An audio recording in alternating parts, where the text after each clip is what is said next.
Welcome back, everyone, to Poppin' Often with Lofton. Today, we're going to be going over the Great Hunt Extreme. It's not actually a hard fight at all. It just looks intimidating, but it's really not once you get the simple version, which is why you're here, right? Because you want the simple version of fights. If you guys didn't know, I make simple versions of fights. Make sure you hit that subscribe button. That way you're notified for the next video that I make. I make these simple guides because I feel like guides that I've seen are either really, really complicated, which I don't like complicated, or they're too coordinated, which means that if you're a random person that got no friends like me, you probably are not going to be able to get 7 players to do exactly what you want to do, how you want to do it. Everybody learns differently. Everybody sees the world differently. Everybody has different skill sets. How in the world are we all going to come together like gods? The way that I make these is so that you can enable your team to have an easier time running the dungeons. That way we can get out as fast as possible. And also, if you want to help support the channel, of course, click that join button below, look at the perks. Maybe it's something for you, maybe it's not. I would appreciate any and all support. Let's get into it. Whatever way Rathalos is facing, he will probably charge you.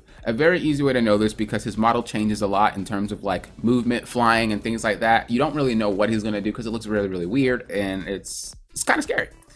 Pay attention to that arrow. That arrow right there will let you know the direction he's looking at. Whether he's gonna charge you or not is irrelevant. We don't care, because we don't want to take those chances. We just move out the way. So if he's about to attack right now and I don't know, and he might not even be looking at me, maybe he's looking at someone else, I would just stand over here to the right if I'm a DPS or even if a tank, because I want to get out of his way. I don't know what he's going to do. He's just crazy. On another note, if you are a melee character, when he swings, he will hit you from the front and the back. It doesn't even matter. If you stand on the sides, you can still get clipped. I don't even take that chance. I just back up. I got hit a few times to show you guys what it looks like here. So as you see, bam, I got smacked and I fly backwards. Now, whenever he's looking up like that, he's channeling something. So whether you see a stack marker or you see him just looking up like that with his mouth open, what that mouth do? I'm sorry, but someone had to say it. He's going to be probably channeling an ability to spit something at somebody. In which case, he's free to get smacked. You don't have to move. I'm just used to moving all the time just because, but you really want to look. As you see, I just have a feeling he's going to start charging, so I want to get away from his front. What does he do? He charges. And even if it wasn't, now he has a couple of moves, but I'm not going to go over that because we don't care. We just know we want to move. One of the moves is he goes across the screen to another player. Another move he just lunges forward. We don't know which one it is, and I'm not going to say, hey, pay attention to his wings, because if they flutter, F that, we just get out of dodge, okay? I'm just saying, if there's a killer in your house, you don't stay and wait and see who it is. So after that, we're moving. Once again, as I said, you kind of get hit by almost everything. I feel like that shouldn't hit me. I feel like there's a delay in this particular match, but hey, who cares? You know, I'm just saying. You want to move, you want to get away from the front, you want to get away from the back, because he does hit you a couple of times no matter what. Once again, you just move out the way. If he's charging, I'm not even going to stand in front. You can't move when he starts charging. That's something that I notice a lot of players do. You have to move before he charges. He is so fast that he will hit you anyway. So you got to be very, very careful.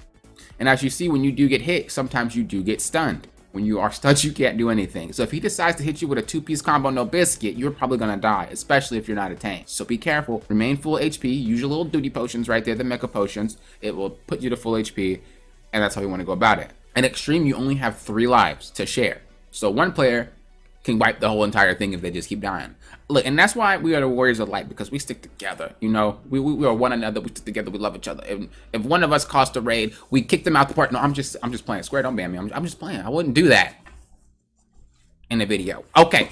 Anyway, so we want to not die 3 times. We share those 3 lives. We don't want to share them. Even if you res somebody, it still counts as a death. It gets to the point now where these little animals come out. A little fun fact is, if you bring the animals to Rathalos, whether you're the tank or not, he will hit them for you without him knowing it. I mean, he don't care. He's crazy. So you just want to bring the stuff to look at it. You see, he's charging someone. Now, if that person knew, because I didn't tell him, but honestly, if that person knew, he could have ran to me and he could have killed them all with a little fire. Once again, I didn't tell him. So, and like I said, I like to make things simple for people. There's no reason to tell them, hey, come over here to drop the fire on him. Like, if you know, you know, you don't. It doesn't make or break. But I want to keep him near him. Because look, as you see, he will eventually start to charge and he will kill them. So I'm trying to hover him near the entire time. He doesn't one-shot them, but he does a lot of damage to them. Right here, he's about to charge somebody. Look at the sheep and look how much damage they take. That instantly killed the sheep, and then that one's super, super low. So he does damage them for you. So, you know, it's a little fun fact. Once again, not something that's worth, but it's a fun fact. Then about at 70%, someone's going to have to mount that dragon. I have a marker there because some players, when they're new, they don't really know what their marker is, but it's very, very important, especially in extreme, that someone gets on that mount. And it can't be the tank, and it probably can't be the healer. So it has to be the DPS to mount up on that. When you mount, you do take damage, so the healer has to be prepared to kind of heal you a little bit. If you're not full HP already, you do take damage, so just be careful. A very good tall tale sign to let you know to get ready is when you see that thing spawn. That thing is letting you know, get ready to mount, okay? It's very easy, very easy. Once you see that, get ready to hop on that. And you're not able to move once he appears on the scene. He stuns everybody, which is why you would want to be over there already. If you don't hop on him, it'll wipe. I'm not going to tell you how. You're going to figure it out once you do it, but he will wipe the entire raid. So, you know, have someone hop. I then provoke that little big beast over here. I move it over here just because sometimes the Rathalos will toss the player to the corner and they have a really hard time running all the way over there, especially if they're a new player. It's a very, very hard thing to do unless you sprint. And if you're new, you're too worried about other things than sprinting. So you might get killed. So I kind of put it in the middle over to the side so that way we all can get there safely. Once then we hide behind that. As I like to say, these are just random players, you know, which is why I make these guides with them. It's very easy to call it a simplified version if everybody's new. Once again, we're doing the same thing. We are just getting away from that front, getting away from that arrow. Even if he is flying, he can still smack you from behind. He'll turn around really quick. So once you see that stack marker, then you want to go ahead and go along the wall. So essentially you want something like this, where it stacks on the wall. That's one bubble. That's another bubble. That's another bubble. Look, this is not art class. I don't want to hear it.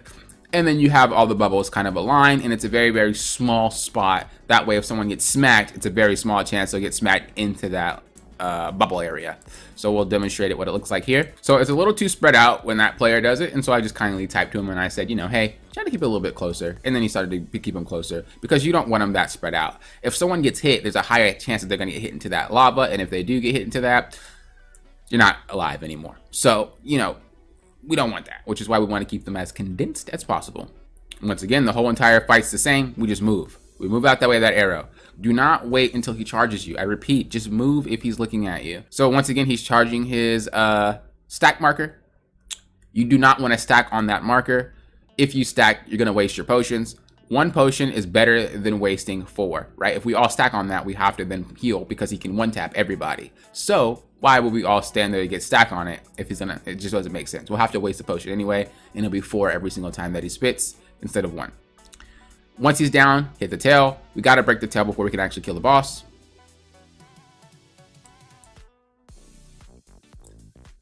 If you're really quick, right after you break the tail, you actually get a double limit break. If you're quick, you can limit break while he's running.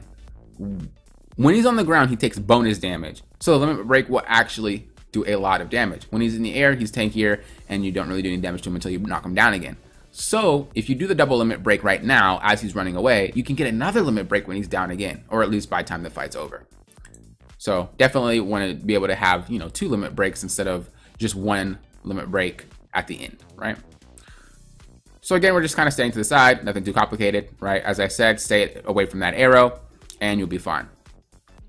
Just like they did. You know, stay away from the arrow. That's all. You don't have to worry about what the boss is doing. You ain't got to worry about, you know, his fire breath. You ain't got to worry about nothing. You just got to worry about the arrow. Admire the scenery if you want. I don't care. But just worry about the arrow. And whenever he's channeling, you're free. You don't got to do anything. You're just chilling. So right now he's channeling. I'm chilling. What's up? What you doing? What your name is? Zodiac, let me get your number real quick. Are you Fair Daniel? I'm just saying. Okay, well, what am I talking about? So as you see, that is a little less condensed than I would like, but if someone gets smacked over there, they're probably doomed. So you have to be careful. Remember, he could hit you with a 2-piece no biscuit sometimes, and you don't want to be caught in that. And there is a big latency with this fight, so you want to be kind of careful. And if you already have a big latency, that's like a double latency.